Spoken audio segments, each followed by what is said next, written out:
എല്ലാവർക്കും നമ്മളുടെ പുതിയ വീഡിയോയിലോട്ടൊരു സ്വാഗതം. അപ്പോൾ ഇന്നത്തെ വീഡിയോ എന്താണെന്ന് വെച്ച് കഴിഞ്ഞാൽ 10th ഇനി ആവാൻ പോകുന്ന ഫ്രണ്ട്സിന് വേണ്ടിയിട്ടുള്ളതാണ്. അതായത് ഞാനിപ്പോൾ 10th കഴിഞ്ഞു, ഇനി +1 അപ്പോൾ 10th എനിക്ക് അനുഭവപ്പെട്ട കുറച്ച് കാര്യങ്ങളും കുറച്ച് ടിപ്സും ഒക്കെ എല്ലാവരുമായിട്ടൊന്ന് ഷെയർ ആക്കാമെന്ന് വിചാരിച്ചിട്ടാണ് വന്നത്. അപ്പോൾ 10th എന്ന് പറയുന്നത് ശരിക്കും 9th അപേക്ഷിച്ച് സിമ്പിളാണ്. 9th അപേക്ഷിച്ച് 10th അത്ര ഒരു ഡിഫിക്കൽട്ടായിട്ടുള്ള കാര്യമൊന്നുമല്ല. പക്ഷേ എല്ലാവരും പറയും അന്ന് തന്നെ എടുത്ത് അന്ന് തന്നെ പഠിക്കണം, അങ്ങനെ പറയും. പക്ഷേ അത് ഒരിക്കലും അത് പോസിബിൾ ആവില്ല. കാരണം നമ്മളിപ്പോൾ സ്കൂളിൽ വിട്ട് വന്നു, വൈകുന്നേരമാവും വരാൻ. അപ്പോൾ തന്നെ നമുക്ക് കുറച്ച് ടയർഡ്നെസ് ഉണ്ടാവും. പിന്നെ നമ്മൾ ഇതാക്കുക, റെഡി ആവുക, ഫ്രഷ് ആവുക, അങ്ങനെയൊക്കെ വരുമ്പോഴേക്കും പിന്നെ അങ്ങനെ രാത്രിയാവും. അപ്പോൾ പിന്നെ സ്കൂളിൽ നിന്ന് എന്തെങ്കിലും വർക്ക് ഉണ്ടെങ്കിൽ അത് ചെയ്യുക. അതൊക്കെ കഴിഞ്ഞ് വരുമ്പോഴേക്കും എന്താവും, നമ്മൾ അന്നത്തെ ദിവസം ഫുള്ള് കഴിയും. അപ്പോൾ അന്ന് തന്നെ എടുത്തത് അന്ന് തന്നെ ഞങ്ങൾക്ക് പഠിക്കാൻ പറ്റിയെന്ന് വരില്ല. പക്ഷെ ശനി ഞായറൊക്കെ ഉണ്ടല്ലോ, ആ ടൈമിൽ നമ്മൾ കൂടുതൽ ഒന്ന് ഇതാക്കാൻ നോക്കിയാൽ മതി. പിന്നെ എൻ്റർടൈൻമെൻറ്റ്സ് എന്തായാലും വേണം. അതില്ലാണ്ട് നമുക്കിപ്പോൾ അങ്ങനെ പഠിത്തം മാത്രമായിട്ട് കൊണ്ടുപോകണം എന്ന് ഞാൻ പറയില്ല. പിന്നെ 10th വേണ്ടിയിട്ട് കുറച്ച് നല്ല ആപ്സ് ഉണ്ട്. നമുക്ക് പഠിക്കാൻ വേണ്ടിയിട്ട് യൂട്യൂബ് ചാനലിൽ തന്നെ കുറേ ക്ലാസ്സുകളുണ്ട്. അപ്പോൾ ഞാൻ എന്ന് പറയുമ്പോൾ ഒരു പ്ലാറ്റ്ഫോമിൽ മാത്രം നിന്നിട്ട് അവരുടെ എല്ലാ ക്ലാസ്സും കണ്ട് അങ്ങനെ പഠിച്ചു പോകുന്ന ഒരാളല്ല. ഞാൻ കൂടുതൽ യൂസ് ചെയ്തിരുന്നത് സൈലാണ്. പിന്നെ എനിക്ക് വേറെ ഒരു ട്യൂഷനായിട്ടുണ്ടായിരുന്നു, എല്ലാ ദിവസവും ഉള്ള ട്യൂഷനായിട്ടുണ്ടായിരുന്നു. പിന്നെ സൈലം, എക്സാമിനർ, എജുപോർട്ട്, ഈഗൺ, അങ്ങനെയുള്ള ഒരുവിധം എല്ലാ ചാനലിലും ഞാൻ ഈ 10th കടന്നു പോയിട്ടുണ്ട്. ജസ്റ്റ് കറണ്ട് പോയപ്പോൾ ഒന്ന് സ്ഥലം മാറ്റിയതാണ്. അപ്പോൾ ഈ നാലല്ല, ഒട്ടുമിക്ക കുറേ ആപ്സ് ഞാൻ ഈ 10th ഉപയോഗിച്ച് പോന്നിട്ടുണ്ട്. അപ്പോൾ എനിക്ക് ഓരോ വിഷയത്തിനും ഓരോ ക്ലാസ് ആയിരുന്നു കൂടുതൽ നല്ലതായിട്ട് തോന്നിയത്. ഇപ്പം എന്താ പറയുക, മാത്സിന് എനിക്ക് ഏറ്റവും കൂടുതൽ യൂസ്ഫുള്ളായത് സൈലാണ്. സൈലത്തിൽ നമ്മുടെ ഫുഫു സാറിൻ്റെ ക്ലാസ്സാണ് എനിക്ക് ഏറ്റവും എന്താ പറയുക, ഏറ്റവും അത് യൂസ്ഫുള്ളായിട്ട് തോന്നിയിട്ടുള്ളത്. കാരണം 9th എനിക്കത്ര മാർക്ക് ഉണ്ടായിരുന്നില്ല. 9th മാത്സിനെന്നല്ല, ഒട്ടുമിക്ക എല്ലാത്തിനും എനിക്ക് അത്ര ഇതുണ്ടായിരുന്നില്ല. സോഷ്യലിനുണ്ടായിരുന്നു, ബയോളജിക്ക്, കെമിസ്ട്രിക്ക് അങ്ങനെ ഉണ്ട്. പക്ഷേ ചില വിഷയങ്ങൾക്കൊന്നും, ഫിസിക്സിനൊന്നും തീരെ ഉണ്ടായിരുന്നില്ല. മാത്സിനും ഒരു 40 അത്രയൊക്കെ വന്നിട്ടുള്ളൂ. ഇംഗ്ലീഷിനും ആ ഒരു റേഞ്ചിലൊക്കെ തന്നെയാണ്, 50, 60 ആ ഒരു റേഞ്ചിലൊക്കെ തന്നെയാണ് എനിക്ക് മാർക്ക് വന്നിട്ടുണ്ടായിരുന്നത്. അപ്പോൾ ഞാൻ 10th കടന്നപ്പോൾ കൂടുതൽ ഈ യൂട്യൂബ് ക്ലാസ്സസ് നോക്കണം. ഞാൻ 9th ലാസ്റ്റിലൊക്കെ എത്തിയപ്പോഴാണ് ഈ സൈലത്തിനെ കുറിച്ചിട്ടൊക്കെ കൂടുതൽ അറിയാനും ഞാൻ മാത്സ് ക്ലാസ്സിൽ നിന്നാണ് അവരുടെ സ്റ്റാർട്ട് ചെയ്തതെന്നാണ് എനിക്ക് തോന്നുന്നത്. അപ്പോൾ സൈലം എൻ്റെ പേഴ്സണൽ ഒപ്പീനിയനാണ്, വളരെ നല്ലതാണ്. എല്ലാ ക്ലാസ്സും എനിക്ക് യൂസ്ഫുള്ളാണ്. സോഷ്യലിന് പിന്നെ ഞാൻ അധികം ലൈവായിട്ട് കാണാറില്ല. എന്നാലും എക്സാമിനുള്ള റോസിൻ മിസ്സിൻ്റെ ഒക്കെ ക്ലാസ് നല്ല യൂസ്ഫുള്ളാണ്. എനിക്ക് ചില ജിയോഗ്രഫിയിലൊക്കെ ചില ഭാഗങ്ങൾ ഇത്തിരി ഇഷ്ടമില്ലാത്തുണ്ടായിരുന്നു. അപ്പോൾ അതൊക്കെ പഠിക്കാൻ വേണ്ടിയിട്ട് ഞാൻ എക്സാമിനർ യൂസ് ചെയ്തിട്ടുണ്ട്. സൈലത്തിൽ അതേപോലെ തന്നെ മാത്സും ഇംഗ്ലീഷ്, ഫിസിക്സ്, ഇതൊക്കെ എനിക്ക് വളരെ യൂസ്ഫുള്ളായിരുന്നു. ഇതൊന്നും എനിക്കത്ര താല്പര്യമില്ലാത്ത വിഷയങ്ങളാണെങ്കിലും 10th അതെനിക്ക് കുറച്ചും കൂടി യൂസ്ഫുള്ളായി. അപ്പോൾ അത്രയൊക്കെയാണ് ഇതിൽ പറയാനുള്ളത്. പിന്നെ ഓണം എക്സാമിന് എനിക്കത്ര മാർക്സൊന്നും ഉണ്ടായിരുന്നില്ല. എല്ലാത്തിനും 10th തന്നെ ഇംഗ്ലീഷിനൊക്കെ കുറവായിരുന്നു. അപ്പോൾ ഞാൻ ഇങ്ങനെ നോക്കി ക്രിസ്മസ് എക്സാം ആയപ്പോഴേക്കും ഞാൻ കുറച്ച് കാണാണ്ടൊക്കെ പഠിക്കാൻ തുടങ്ങി. ഇംഗ്ലീഷൊക്കെ കാണാണ്ട് പഠിക്കാൻ തുടങ്ങി. എല്ലാവരും പറയും ഇംഗ്ലീഷ് ഒരു ലാംഗ്വേജാണ്, കാണാണ്ട് പഠിച്ച് എഴുതേണ്ടതല്ല, അങ്ങനെയൊക്കെ പറയും. പക്ഷേ നമ്മളൊരു ആവറേജ് സ്റ്റുഡൻ്റ് ആണെന്നുണ്ടെങ്കിൽ കാണാണ്ട് പഠിച്ച് എഴുതുന്നതാണ് നല്ലത്. നമ്മൾ എക്സാം ഹാളിൽ എത്തി നമ്മൾ വിചാരിക്കും നമുക്ക് സ്വന്തമായിട്ട് നമുക്ക് എഴുതാം, നമ്മുടെ ക്രിയേറ്റിവിറ്റിയിൽ നമുക്ക് എഴുതാം, നമുക്ക് വിചാരിക്കും നല്ല കാര്യമാണ്, ഓക്കെയാണ്. പക്ഷേ എക്സാം എന്ന് പറയുന്നത് ആകെ ഒരു 2.5 മണിക്കൂറാണ്. അതിൽ ഗ്രാമർ എന്ന് പറഞ്ഞൊരു വൃത്തികെട്ട പോർഷൻ ഉണ്ട്. അത് നമ്മൾ ആലോചിച്ച് ഇതിലേതാണ് എന്നൊക്കെ ഉറപ്പ് വരുത്തി പറയുമ്പോഴേക്കും നമുക്ക് ഏകദേശം ഒരു 1.5-3 മണിക്കൂർ ഗ്രാമറിൻ്റെ മുകളിൽ വേണം. അപ്പോൾ നമ്മൾ ഈ ബാക്കി നമ്മൾ കണ്ടുപിടിച്ച് നമ്മുടെ മനസ്സിൽ വന്ന് അതൊക്കെ എഴുതി വരുമ്പോഴേക്കും ടൈം ഉണ്ടാവില്ല, നമുക്ക് മാർക്ക് ഉണ്ടാവില്ല. ആ ഒരു പ്രശ്നം എനിക്ക് ഓണം എക്സാമിനല്ലോ വന്നു. ക്രിസ്മസ് എക്സാം ആയപ്പോൾ ഞാൻ സൈലത്തിലെ നാച്ചു സാറിൻ്റെ ക്ലാസ്സൊക്കെ കണ്ടിട്ട് കുറേ കാര്യങ്ങൾ അതിൽ നല്ല A+ പോയിൻറ്സും ഒക്കെ ആയിട്ട് വരുന്നുണ്ട്. അതങ്ങ് കാണാണ്ട് പഠിച്ച് ഞാൻ അവിടെ എഴുതി ഗ്രാമറും കുറച്ച് നോക്കി. ഗ്രാമറിലാണ് ഇത്തിരി പ്രശ്നങ്ങൾ അപ്പോഴും ഉണ്ടായിരുന്നു. അത് ഫൈനൽ എക്സാമിലാക്കിയപ്പോഴേക്കാണ് കുറച്ചും കൂടി ഒന്ന് റെഡിയായി. അപ്പോൾ ഈ ഗ്രാമറും ഒഴികെ ഈ ഡിസ്കോഴ്സസൊക്കെ ഞാൻ ഒരുവിധം കാണാണ്ട് പഠിച്ച് എഴുതിയപ്പോൾ എനിക്ക് ടൈം കിട്ടാൻ തുടങ്ങി, നന്നായിട്ട് എഴുതാൻ പറ്റി. ക്രിസ്മസ് എക്സാം ആയപ്പോഴേക്കും നല്ല മാർക്കുണ്ടായി. പിന്നെ ഫൈനൽ എക്സാമിൻ്റെ ടൈം ആയപ്പോഴേക്കും ഞാൻ ഗ്രാമർ ഒന്നും കൂടി ട്രിക്സും ടിപ്സൊക്കെ നോക്കി. നമ്മുടെ ഓപ്പൺ ഔട്ടിലെ സാറ് സൈലത്തിൽ ഒന്ന് എടുത്തിട്ടുണ്ടായിരുന്നു ഇംഗ്ലീഷൊക്കെ, അതെനിക്ക് വളരെ യൂസ്ഫുള്ളായിരുന്നു. പിന്നെ നാച്ചു സാറ്, അങ്ങനെ അതൊക്കെ കാരണം ഇംഗ്ലീഷ് എനിക്ക് വലിയ കുഴപ്പമില്ലാണ്ടായി ലാസ്റ്റ് ടൈമിലേക്ക്.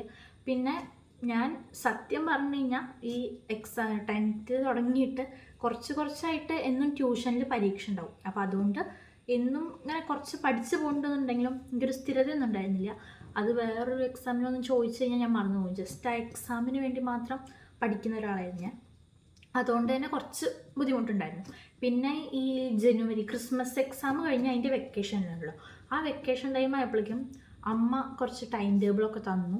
അത് വഴി അതൊന്ന് സ്റ്റാർട്ട് ചെയ്ത് തുടങ്ങി, അങ്ങനെ പഠിക്കാൻ തുടങ്ങി. അങ്ങനെ ജനുവരി ഫെബ്രുവരിയിലൊക്കെ ഇരുത്തി പഠിപ്പിച്ചിട്ടുണ്ട് നല്ലോണം. ഞാനായിട്ട് എഫേർട്ട് എടുത്തൊന്നുമില്ല, അമ്മ പഠിപ്പിച്ചതാണ്. അപ്പോൾ അങ്ങനെ ഇരുത്തി പഠിപ്പിച്ച് മാർച്ചിൽ എക്സാം ഞാൻ എഴുതി. അതുകൊണ്ട് തന്നെ എക്സാമിന് എനിക്ക് വലിയ ടെൻഷനൊന്നും ഉണ്ടായിരുന്നില്ല. എക്സാമിന് പോയപ്പോൾ എനിക്ക് എക്സാം എഴുതാൻ പോകുമ്പോൾ ടെൻഷനായില്ല. പിന്നെ വീട്ടിൽ വന്നിട്ടാണ് മാർക്ക് എന്താവും, ഞാൻ എല്ലാത്തിൻ്റെയും മാർക്കൊക്കെ ഒന്ന് കൂട്ടി നോക്കാറുണ്ടായിരുന്നു. അത് ഓരോരുത്തരുടെയും ഇതാണ്. ചിലർക്ക് എക്സാം കഴിഞ്ഞു ഇനി അത് ആലോചിക്കാൻ വയ്യ, അങ്ങനെയുള്ളവരുണ്ടാവും. പക്ഷെ ഞാനതൊന്ന് കൂട്ടി നോക്കും, എന്നാൽ അത് അത്രയും ഒരു സമാധാനം ആലോചിച്ചിട്ട് ഞാനത് കൂട്ടി നോക്കാറുണ്ട്. അപ്പോൾ അങ്ങനെ മാർച്ചിലൊന്നും ഞാൻ അങ്ങനെ ഉറക്കമൊഴിച്ചിരുന്ന് പഠിച്ചിട്ടൊന്നുമില്ല. സാധാ പോലെ ഞാൻ ഉച്ചയ്ക്ക് കിടന്ന് ഉറങ്ങിയിട്ടുണ്ട്, പിന്നെ വായിക്കും, പിന്നെ രാത്രി ഉറങ്ങിയിട്ടുണ്ട്. ഞാൻ കൂടുതൽ ഉറങ്ങിയിരിക്കുന്നത് ചിലപ്പോൾ ഈ മാർച്ച് മാസത്തിലാവും എന്ന് എനിക്ക് തോന്നിയിരിക്കണേ. പിന്നെ ഞാൻ അത്യാവശ്യമൊക്കെ ഡാൻസൊക്കെ കളിച്ചിട്ടുണ്ട്.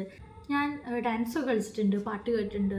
ഞാൻ ഭയങ്കര ചില്ലായിട്ടാണ് ലാസ്റ്റ് സമയങ്ങളിലേക്കൊക്കെ പോയത്. അപ്പോൾ എനിക്ക് പറയാനുള്ളത്, നമ്മൾ അന്നെടുത്ത് അന്നു തന്നെ പഠിക്കുക എന്നൊക്കെ എല്ലാവരും പറയും. പക്ഷെ അത് നമ്മൾ പോയി തുടങ്ങുമ്പോഴാണ് നമുക്ക് ഒന്നാമതൊരു മടി വരും, പിന്നെ അത് പോസിബിൾ ആവില്ല. പിന്നെ പ്രത്യേകം ശ്രദ്ധിക്കേണ്ടത്, നമ്മൾ തുടക്കത്തിൽ നമ്മൾ സ്കൂളിലാണെങ്കിലും ട്യൂഷനിലാണെങ്കിലും ഒക്കെ ക്ലാസ് തുടങ്ങുമ്പോൾ എന്താണ്, പതുക്കെ പോകണ്ടല്ലോ, ഇതേപോലെ തന്നെ ആവും, അപ്പോൾ എല്ലാം മനസ്സിലാവും എന്ന് വിചാരിക്കും. ഇല്ല, അത് എന്താണെന്ന് വെച്ച് കഴിഞ്ഞാൽ തുടക്കത്തിൽ കുട്ടികളെയൊക്കെ ഒന്ന് സന്തോഷിപ്പിക്കുക എന്നുള്ള തരത്തിൽ അവർ കുറച്ച് പോർഷൻ എടുക്കും. അങ്ങനെ പതുക്കെയാണ് പോവുക. മാത്സിലൊക്കെ ഒരുപാടൊക്കെ ഒരു മാസം കൊണ്ടാണ് കഴിഞ്ഞത്. അത് അത്യാവശ്യം വലിയ ചാപ്റ്ററുമാണ്. പിന്നെ ഇങ്ങനെ പോകുമ്പോൾ ഒരു ചാപ്റ്റർ തന്നെ 2 ദിവസം കൊണ്ട് 3 ദിവസം കൊണ്ടൊക്കെ തീരും. അപ്പോൾ പരീക്ഷയോടെടുക്കുമ്പോൾ നല്ല പണി കിട്ടും. അതുകൊണ്ട് തന്നെ നമ്മൾ മുൻകൂട്ടി ട്യൂഷൻ ഉണ്ടെങ്കിലും ഇല്ലെങ്കിലും യൂട്യൂബിൽ നമുക്ക് കുറച്ച് ക്ലാസ് ഉണ്ട്. ഓരോരുത്തർക്കും ഓരോന്നാവും. ഇപ്പോൾ 9th ഏതെങ്കിലും ട്യൂഷനിൽ പോയി മനസ്സിലാവണ ഏതാണെന്നൊക്കെ നമുക്ക് മനസ്സിലായിട്ടുണ്ടാവും. അപ്പോൾ സൈലോ, എജുപോട്ടോ, എക്സാമിനറോ, ഈഗണോ, പിന്നെ ബി ഗുഡ്, SSLC, അങ്ങനെ കുറേ ഉണ്ടല്ലോ. അതിൽ ഏതാണെങ്കിലും നിങ്ങൾക്ക് കംഫർട്ടബിൾ ആയത് ഏതാണ് ആദ്യം കണ്ടുപിടിക്കുക. അതിലത്തെ ക്ലാസ്സൊക്കെ കണ്ട് നമ്മൾ ഓൾറെഡി പഠിച്ചിട്ട് ഒന്ന് പോവുകയാണ് നല്ലത്. കാരണം നമ്മൾ പതുക്കെ പോകുമെന്ന് വിചാരിച്ചിട്ടുണ്ടെങ്കിൽ നമുക്ക് തന്നെ അത് അവസാനം പണി കിട്ടും. പിന്നെ ഹിന്ദി ആണെങ്കിലും, ഇപ്പം സയൻസ് വിഷയങ്ങളൊക്കെ അങ്ങനെയാണ്. പിന്നെ എല്ലാത്തിനും പ്രീവിയസ് ഇയർ ക്വസ്റ്റ്യൻ പേപ്പേഴ്സ് പഠിക്കാൻ പ്രത്യേകം ശ്രദ്ധിക്കുക. കാരണം ഇപ്പോൾ സോഷ്യലിന്, കെമിസ്ട്രിക്കൊക്കെ അത് ഭയങ്കര യൂസ്ഫുള്ളാണ്. സെയിം ക്വസ്റ്റ്യൻ അതേപോലെ തന്നെ അടുത്ത എക്സാമിന് വന്നതുണ്ട്. അപ്പോൾ നമ്മൾ ഒരു A+ ബ്ലോഗ് പറഞ്ഞൊരു വെബ്സൈറ്റ് ഉണ്ട്, അതിൽ കയറിയിട്ട് നമ്മൾ ഒരു 2010 അങ്ങനെ എത്രയോ മുതൽക്ക് നടന്ന SSLC main exam, Onam exam, Christmas exam ഒക്കത്തിൻ്റെയും ക്വസ്റ്റ്യൻ പേപ്പറും അതിൻ്റെ ആൻസർ കീയും അവർ അപ്ലോഡ് ചെയ്തിട്ടുണ്ട്. അപ്പോൾ അത് കയറി ചെക്ക് ചെയ്യുക. എന്നിട്ട് എന്താ പറയുക, അത് ആ ക്വസ്റ്റ്യൻസെങ്കിലും നമ്മൾ മിനിമം പഠിച്ചിട്ട് പോകണം. നമ്മൾ ഓണത്തിനൊന്നും ഇപ്പം നമുക്കധികം ടൈം കിട്ടിയില്ലെങ്കിൽ നിങ്ങളൊന്ന് ട്രൈ ചെയ്ത് നോക്കുക. ഈ പ്രീവിയസ് ഇയർ ക്വസ്റ്റ്യൻ മാത്രം പഠിക്കണേൽ ഞാൻ പ്രോത്സാഹിപ്പിക്കുന്നില്ല, പക്ഷെ ഞാൻ അങ്ങനെ ആയിരുന്നു. ആ ഒരു പ്രീവിയസ് ഇയർ ക്വസ്റ്റ്യൻ പേപ്പർ തന്നെ ഞാൻ കാണാണ്ട് പഠിക്കുക, അതിൽ നിന്ന് തന്നെ നമുക്ക് കുറേ കിട്ടും. അങ്ങനെ പഠിച്ച് പോയിട്ട് തന്നെ A+ കിട്ടിയ വിഷയങ്ങളുണ്ട്. അത് ഞാൻ പ്രോത്സാഹിപ്പിക്കുകയല്ല, നമ്മൾ തുടരെയായിട്ട് പഠിക്കുകയാണെങ്കിൽ അത് വളരെ നല്ലതാണ്. പിന്നെ അവസാന ഘട്ടത്തിലൊക്കെ ആകുമ്പോൾ അവർ ഹെറിബറിയല്ലേ. അപ്പോൾ ഈ എന്താ പറയുക, ട്യൂഷൻ സെൻറ്റേഴ്സ് ആണെങ്കിലും അതെ, അവർ കൂടുതലും പ്രീവിയസ് ഇയർ ക്വസ്റ്റ്യൻ പേപ്പറാണ് നമ്മളെ വർക്കൗട്ട് ചെയ്യിപ്പിക്കണം. മാത്സിനൊക്കെ പ്രത്യേകിച്ച് ടെക്സ്റ്റിലോ വെച്ച് നോക്കി പോയി കഴിഞ്ഞാൽ ക്വസ്റ്റ്യൻ പേപ്പറിൽ എന്താ ടെക്സ്റ്റിൽ എന്താ അങ്ങനത്തെ ഒരു അവസ്ഥയിലെത്തും. അതുകൊണ്ട് നമ്മൾ പ്രീവിയസ് ഇയർ ക്വസ്റ്റ്യൻ പേപ്പർ എന്തായാലും മസ്റ്റായിട്ട് എല്ലാ വിഷയത്തിനും, മലയാളം ഉൾപ്പെടെ എല്ലാ വിഷയത്തിൻ്റെയും നോക്കണം. മലയാളത്തിന് പിന്നെ നമ്മൾ കുറച്ച് എഴുതി ഉണ്ടാക്കണം. ഇംഗ്ലീഷ് ആണെങ്കിൽ പോലും കുറേ ക്വസ്റ്റ്യൻസൊക്കെ ഒരേപോലെ വരും, അതൊക്കെ ഒന്ന് കാണാണ്ട് പഠിച്ച് പോവുക. ഹിന്ദി ആണെങ്കിലും അതെ, കാണാണ്ടിരുന്ന് പഠിക്കുക. ഹിന്ദി ഇപ്പോൾ എല്ലാവർക്കും അത്ര ഫ്ലുവൻ്റ് ആവില്ല, എഴുതാൻ പറ്റില്ല. അപ്പോൾ നമ്മൾ തന്നെ അത് ഉണ്ടാക്കാമെന്ന് വിചാരിച്ചാൽ ഒന്നും നടക്കില്ല. കാണാണ്ട് പഠിച്ച് പോവുക. ആസ്വാദനക്കുറിപ്പും ഒക്കെ ഉണ്ടാവുമല്ലോ, ആസ്വാദനക്കുറിപ്പ്, പത്രം, അങ്ങനത്തെ കുറച്ച് സംഭവങ്ങളിലേ അതിലുള്ളൂ. പിന്നെ ഗ്രാമർ കൂടുതലായിട്ട് വരണമില്ല, കുറച്ചേ ഉള്ളൂ. അപ്പോൾ ഹിന്ദിയും അതേ കാണാണ്ട് പഠിച്ച് പോവുക, അത്രയൊക്കെ തന്നെയുള്ളൂ. ഇപ്പോൾ വിഷയങ്ങളെല്ലാം ഞാൻ പറഞ്ഞു എന്നാണ് എനിക്ക് തോന്നണേ. എല്ലാ വിഷയത്തിൻ്റെയും പ്രീവിയസ് ഇയർ ക്വസ്റ്റ്യൻ പേപ്പർ മസ്റ്റായിട്ടും നോക്കണം. അത്രയൊക്കെ തന്നെയുള്ളൂ. പിന്നെ 10th ആണെന്ന് വിചാരിച്ചാൽ ആരും നമ്മുടെ എൻജോയ്മെൻറ്റ്സ് ഒന്നും കളയേണ്ട ആവശ്യമില്ല. ആനുവൽ ഡേ ഉണ്ടെങ്കിൽ അതൊക്കെ പങ്കെടുക്കുക. ഞാൻ പങ്കെടുത്തിട്ടില്ല, കാരണം അവസാന സമയമായപ്പോഴേക്കാണ് എനിക്ക് ബോധോദയം ഉണ്ടായി, ഇതൊന്നും ഇനിയിപ്പോൾ പഠിച്ച് തീരൂല. അതുകൊണ്ട് ഞാൻ പോയിട്ടില്ല. പക്ഷേ ടൂറിനൊക്കെ പോയിട്ടുണ്ട്. അപ്പോൾ നമ്മൾ നല്ല എൻജോയ് ചെയ്തിരിക്കുക. 10th വിചാരിച്ച് നമ്മുടെ ഹാപ്പിനെസ് എല്ലാം കളയേണ്ട ആവശ്യമൊന്നുമില്ല. അത്യാവശ്യം എൻജോയ് ചെയ്തിട്ട് തന്നെ പഠിക്കുക. പിന്നെ ഈ ട്യൂഷനിൽ കയറി കഴിഞ്ഞാൽ, നമ്മൾ ഈ ട്യൂഷൻ യൂട്യൂബ് ക്ലാസ്സിൽ കയറി തുടങ്ങിയാൽ നമുക്ക് അങ്ങനെ അത് കണ്ടുകൊണ്ടിരിക്കാൻ തോന്നും. പിന്നെ നമുക്ക് അവിടുന്ന് പോരാനോ അങ്ങനെയൊന്നും തോന്നില്ല. പിന്നെ എല്ലാ ലൈവും കാണണം കേട്ടോ. അപ്പോൾ ഓണത്തിനാണെങ്കിലും അവർ ബൂസ്റ്റർ അല്ലെങ്കിൽ 60 ക്വസ്റ്റ്യൻ അല്ലെങ്കിൽ 100 ക്വസ്റ്റ്യൻ അങ്ങനെയൊക്കെ പറഞ്ഞിട്ട് നമുക്ക് ആ ഒരു 2 ദിവസത്തിൽ തന്നെ ഒരു 4-5 ലൈവുകൾ ഉണ്ടാവും. അത് രാത്രി വരെ മേ ബി ഉണ്ടാവും, 11:30 12 മണി വരെ ഒക്കെ ഉണ്ടാവും.